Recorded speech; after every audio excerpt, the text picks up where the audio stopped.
ఇదేమో నీ వాపు బలం అనుకుంటున్నామేమో. అన్నిటికీ ఒక రోజు వస్తుంది గుర్తుపెట్టుకోమని కూడా లోకేష్, ప్రధానంగా లోకేషే ఇది పని, చంద్రబాబుది కాదు. చంద్రబాబు అదొక టైప్ మనిషి, తడిగుడ్డలతో గొంతులు కోసేది చంద్రబాబు. ఇతను ఎవనైనా లోపలేసేసి బతుకుదాం అనుకుంటున్నాడు. ఎన్ని ఎర్ర బుక్కు, రెడ్ బుక్కు, ఈ బుక్కులు చాలా చూసాం.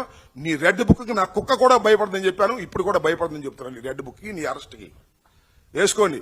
ఎన్ని వేసుకుంటారో విజిలెన్స్ అన్ని ఫాల్సే నాకు తెలుసు, నా ప్రజలకు తెలుసు. నేను ఓడిపోవచ్చు, కానీ ప్రజలనే వాళ్ళకి తెలుసు, మనసుకు తెలుసు. నా సత్యనపల్లి నియోజకవర్గ ప్రజలకు తెలుసు, నన్ను గెలిపించినటువంటి ప్రజలకు తెలుసు. వారి ద్వారానే మంత్రి అయ్యాను నేను. వాళ్ళని అడగండి, జగనన్న కాలనీలో నేను కక్కుర్తి పడ్డానా? ఉద్యోగాల దగ్గర డబ్బులు తీసుకున్నానా? ఏం మాట్లాడుతున్నారు మీరు? కట్టగట్టి వేస్తున్నారు. కోడి పందేలా, పేకాట్లా నేను ఆడించానా? ఎప్పుడైనా చూసారా మీరు పత్రికల్లో? సత్యనపల్లి ఎప్పుడైనా కోడి పందెం జరిగిందా? పేకాట జరిగిందా?